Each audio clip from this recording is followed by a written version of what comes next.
Baiklah, saya di sini menjelaskan tentang kasus Verdi Sambo. Kasus pembunuhan berencana yang dilakukan oleh Irjen Verdi Sambo, mantan Kadif Propam Polri, terhadap ajudannya Brigadir J atau Yosua Huta Barat menjadi perhatian publik. Hampir 2 bulan belakangan ini, proses hukum terus berjalan.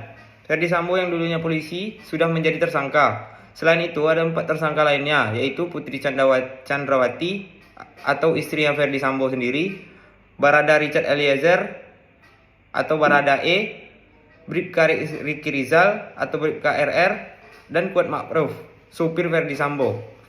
Kronologinya, kasus tewasnya Brigadir J mulai mencuat ketika Verdi Sambo yang sebelumnya menjabat Kadif Propam Polri membuat laporan ke Polres Metro Jakarta Selatan pada Jumat 8 Juli 2022. Verdi Sambo melaporkan adanya kontak tembak antara Brigadir J dengan Barada E. Tembak-tembakan ini terjadi disebut karena Brigadir J melakukan pelecehan seksual terhadap Putri Chandrawati.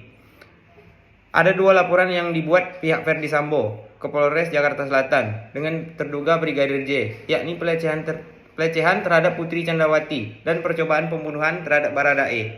Barada E mengungkapkan semua fakta, termasuk pembunuhan berencana yang didalangi Verdi Sambo. Pada 9 Agustus 2022, Kapolri mengungkapkan penetapan tersangka terhadap Verdi Sambo, Bribka Rizky Rizal, dan Kuat Ma'ruf.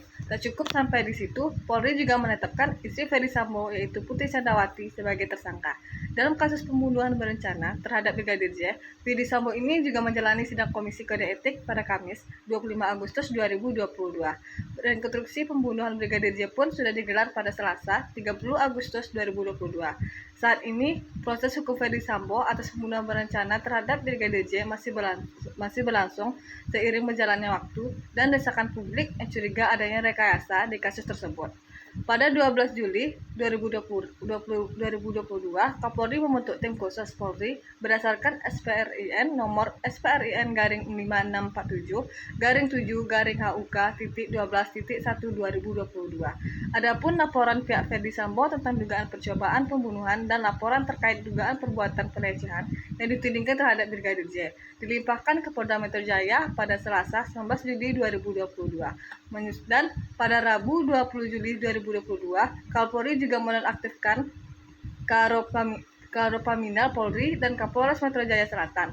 Di hari yang sama, autopsi ulang terhadap jenazah Brigadir J dilakukan tim Perhimpunan Dokter Forensik Indonesia atau PDFI, didampingi Komnas HAM dan Kompolnas. Nah, selanjutnya kita masuk kepada analisis. Jika dikaitkan kasus tersebut dengan paham postmodernisme, akan menciptakan suatu putusan bahwa Verdi Sambo tidak dapat dikatakan bersalah maupun tidak bersalah. Mengapa demikian?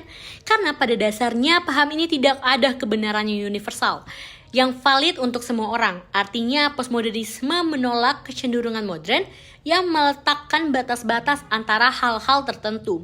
Dengan demikian, postmodern cenderung menghapus adanya status. Dalam benak Verdi Sambo, istrinya dilecehkan oleh almarhum Brigadir J.